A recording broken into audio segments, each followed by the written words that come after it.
নমস্কাৰ মই ৰঞ্জন মোৰ চেনেললৈ আপোনাক স্বাগতম জনাইছোঁ। এয়া মই আঁকি আছোঁ live drawing outdoor study of nature. এই ধৰণে প্ৰত্যেকজন ছাত্ৰ ছাত্ৰী বা শিল্পী কলাশলীয়ে এই ধৰণে প্ৰেক্টিছ কৰিব লাগে ঘৰত বা অন্যান্য মুকলি ঠাইত গৈ পেলাই নদী পাহাৰ পৰ্বত এই ধৰণৰ খেতিপথাৰ আদি আঁকিব লাগে। লগতে গাঁৱৰ দৃশ্য ঘৰ দুৱাৰ আদি কৰি এইবিলাক অৰিজিনেল লুক মানে চাই এনেকৈ আঁকিব লাগে, চেষ্টা কৰিব লাগে। এইসমূহৰ ধাৰণা ক্লাছত দিয়া হয় ইতিমধ্যে আমিও ক্লাছত দিওঁ। এনেকৈ ছাত্ৰ ছাত্ৰীসকলে যেতিয়া প্ৰেক্টিছ কৰিব ল'ৰা ছোৱালীসকলে যেতিয়া প্ৰেক্টিছ কৰিব তেওঁলোকৰ মনত ধাৰণাটো সুন্দৰভাৱে ৰৈ যায়। কাৰণ এডাল গছ যেতিয়া আমি অৰিজিনেল গছডাল আঁকিম তেতিয়া এটা যিটো ফিল হ'ব মানে যিটো অনুভৱ হ'ব সেইটো আমি ক্লাছত সেইটো অনুভৱ নহ'ব। কাৰণ ক্লাছত আমি সেই অৰিজিনেল গছডাল আঁকিবলৈ মানে ৰিয়েলিষ্টিক মানে তেনেকুৱা নহয়, মানে অলপ কিবা কিবি এনে চিম্বলিক হিচাপে বা দিয়া যায়। আৰু ৰিয়েলিষ্টিক গছ আঁকিলে যিহেতু সময় লাগে সেয়ে ক্লাছত ধাৰণাটোহে দিয়া হয়। কাৰণ ক্লাছত সেনেকুৱা ক্লাছ ধৰি লওক কিছুমানে কৰে চাগে, কিন্তু সময় বহুত লাগে। সময়ৰ অসুবিধাৰ কাৰণে আমি কেতিয়াবা অলপ ৰৈ যায় বা এনেকৈ দিয়া হয় আৰু মাজে মাজে তেওঁলোকক ঘৰত প্ৰেক্টিছ কৰিবলৈ দিয়া হয় বা লগতে আমি ক্লাছতো দিওঁ যাতে ধাৰণাটো মনত থাকিলে তেওঁলোকে নিজে নিজে আঁকিব পাৰে। ইয়াৰ ধাৰণাটো মূল বস্তু, কাৰণ আইডিয়াটো যেতিয়া মনলৈ আহিব তেতিয়া তেওঁলোকে সুন্দৰভাৱে আঁকিব পাৰিব।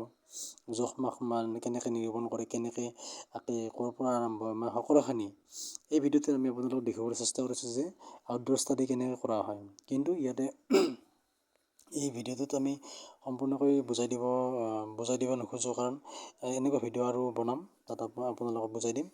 কিন্তু এই ভিডিঅ'টো আমি এটা কথাই বুজাম যে যিটো মানে আউটডোৰ ষ্টাডি মানে আমি যিহেতু আমি প্ৰকৃতিৰ পৰা যিটো ছবি শিকোঁ সেইটোৱে এটা বেলেগ।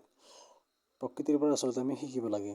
কাৰণ এটা গছৰ পাত কেনেকুৱা অৰিজিনেল মানে শিৰাখিনি কেনেকুৱা, কি ৰং বা পাতটো সেউজীয়া কেনেহেন, সেই বস্তুবিলাক গোটেইখিনি আমি জানিব লাগে। গছ হওক বা নদী হওক পাহাৰ হওক অৰিজিনেল যিটো লুক মানে অৰিজিনেল লুকটো আমি জানিব লাগে, তেতিয়া আমাৰ ভাল।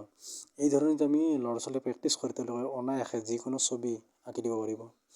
তেওঁলোকৰ পৰীক্ষাটো ভাল নম্বৰ হ'ব। লগতে তেওঁলোকে ক্লাছত শিকোৱাৰ বাহিৰে এই ধৰণে কৰিলে বহুত তেওঁলোকে উপকৃত হ'ব। লগতে ভৱিষ্যতে তেওঁলোকৰ কামত আহিব।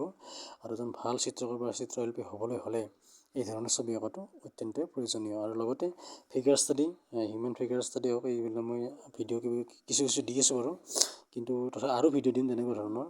আৰু যিটো সময় লাগে এইবিলাকত, সেইকাৰণে মাজে মাজে সময় লৈ দি থাকিম বাৰু। আৰু মোৰ বহুত ভিডিঅ' পেণ্ডিং আছে, কাৰণ মই ছুটি ভিডিঅ' দিছোঁ, কৈছোঁ যে দীঘল ভিডিঅ' আহিছে কিন্তু দিব পৰা নাই বিভিন্ন অসুবিধাৰ কাৰণে। যাওক ভ্লগিং ভিডিঅ' অহা নাই, চাব আপোনালোকে। যদি ভিডিঅ'টো ভাল লাগে লাইক কমেণ্ট কৰিব, শ্বেয়াৰ কৰিব, লগতে চেনেলটি ছাবস্ক্ৰাইব কৰি ল'ব আৰু কাষতে থকা বেল আইকনটি বজাই দিব। সেইটো অল কৰি থ'ব বেল আইকনটি, তেতিয়া আপোনালোকে নটিফিকেশ্যন পাব। কিছুমানে অল কৰি নথয় কিয় নটিফিকেশ্যন আজি যে কয় আমাৰ ভিডিঅ'ত কি কয় আপুনি ভিডিঅ' আপলোড দি আছে নটিফিকেশ্যন অহাই নাই। এতিয়া চাওঁ যে মানে অল কৰি থোৱা নাই, সেইটো মানে প্ৰাইভেট কৰাই আছে, সেইকাৰণে মানে নটিফিকেশ্যন অল কৰি থ'ব লাগে। যা হওক এই দৃশ্যখন মই আঁকি আছোঁ ঘৰ গছ, যিটো মই প্ৰথমতে ভিডিঅ'টোৰ আৰম্ভণিখিনিতে ক্লিপটো দেখুৱাইছিলোঁ সেই ধৰণে। চাওক